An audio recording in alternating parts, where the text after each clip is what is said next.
Hi everybody, welcome to another mini lecture.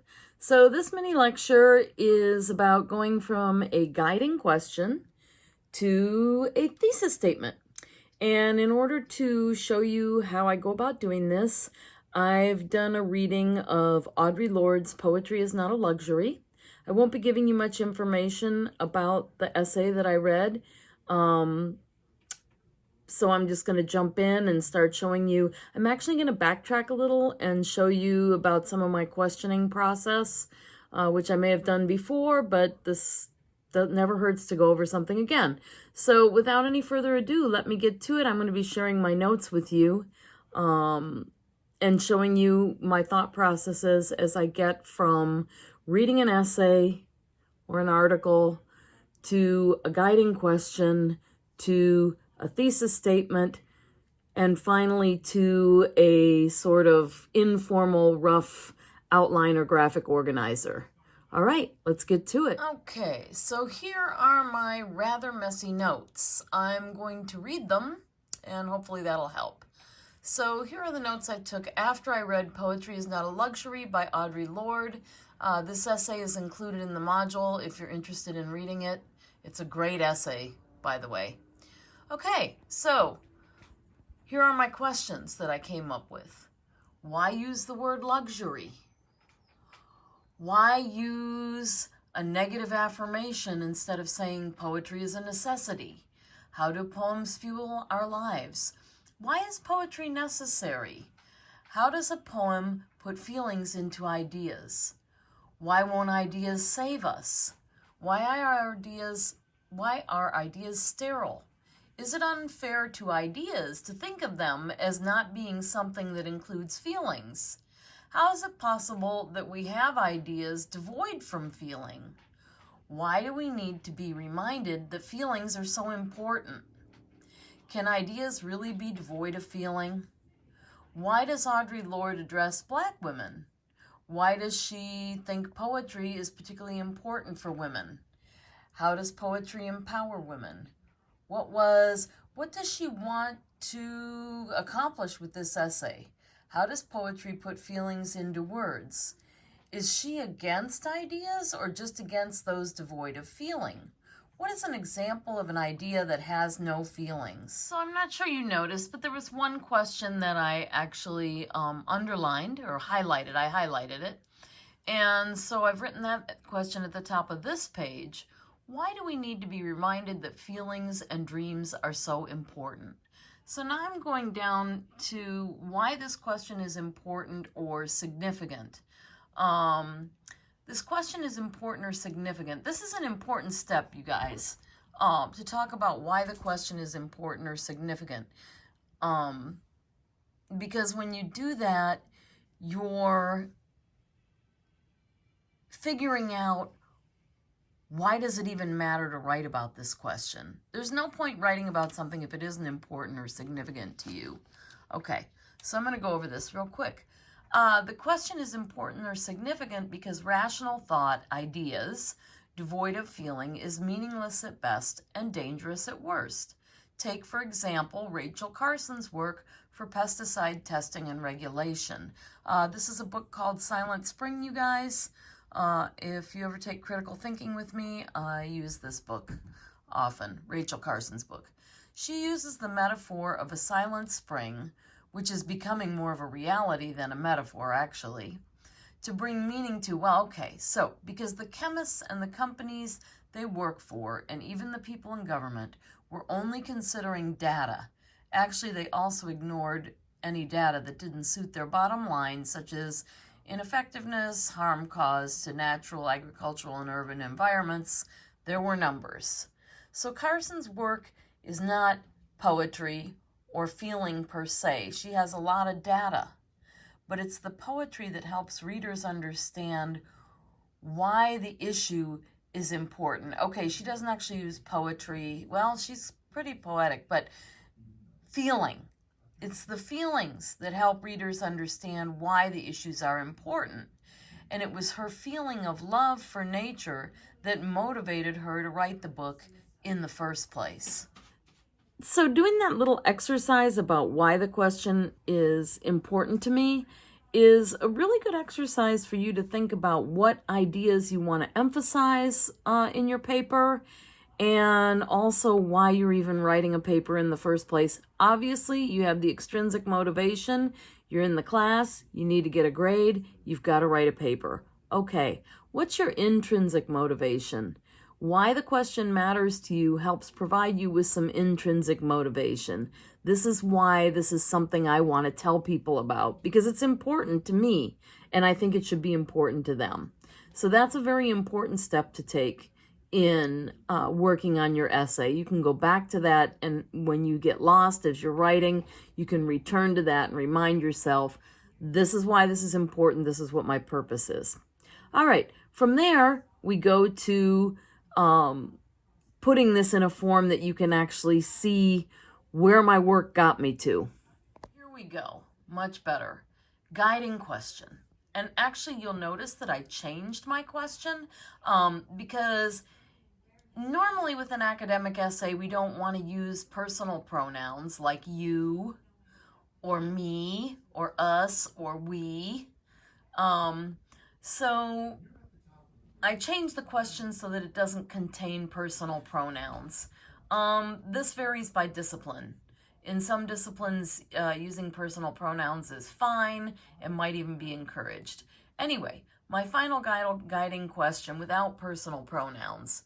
Why does Lord feel it's important to remind people that feelings are so important and that poetry puts feelings into words? All right.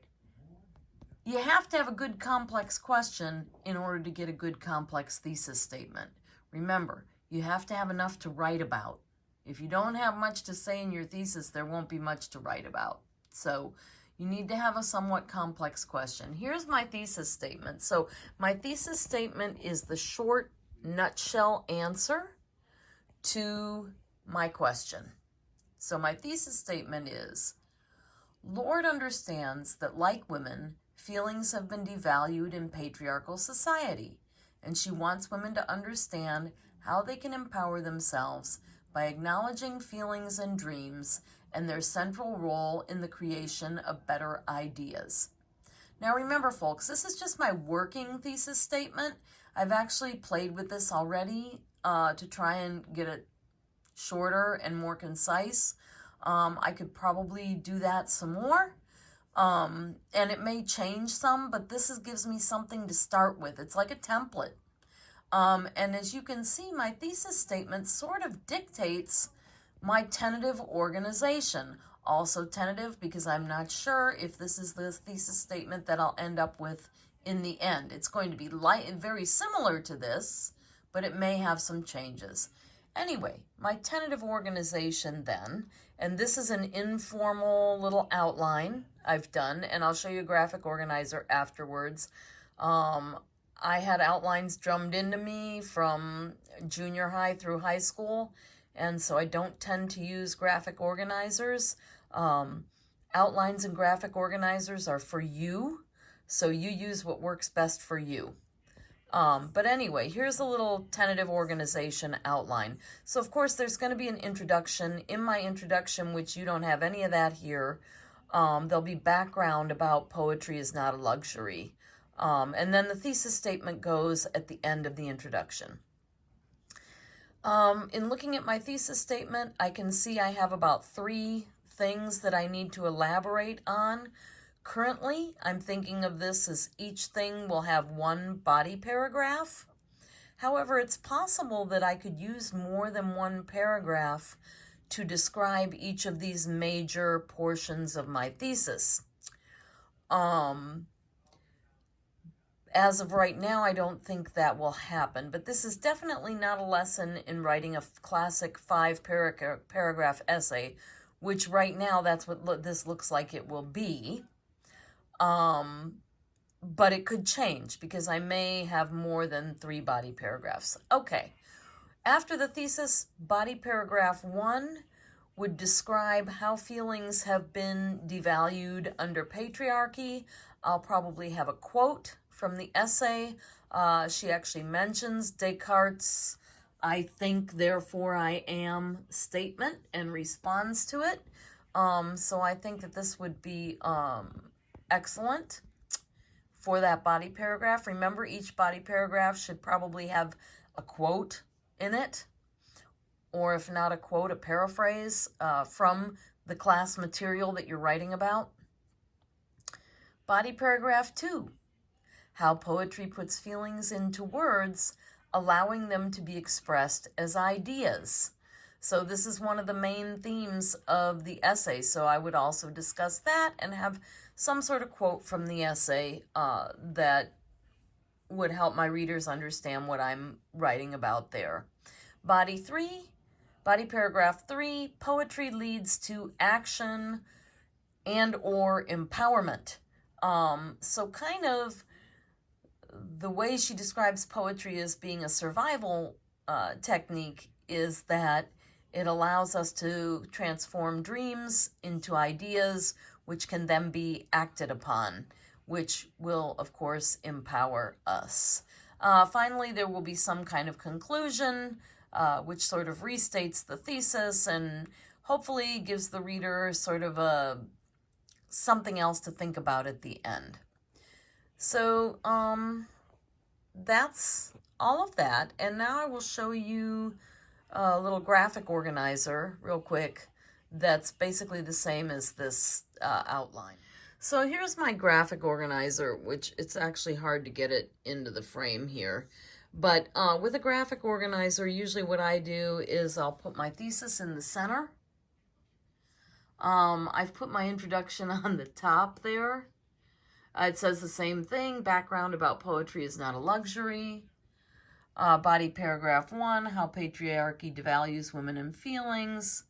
Body paragraph 2, how poetry puts feelings into words. Body paragraph 3, poetry leads to action and empowerment. And then we'll have a conclusion. Now, it depends on who you are and how you like to do things. With either this organizer or my informal outline, I could put more details into it and map it more. But as of right now, everything's rather tentative, so I'm just going to leave it very broad like this. And also understand that each one of these then, each paragraph is going to have, not the intro necessarily, but each of my body paragraphs will have some sort of quote or paraphrase from the material that I'm writing my essay about. So that's it, folks. That's the process. I made it look simple. It's not necessarily that simple. It may be more time-consuming than I made it look.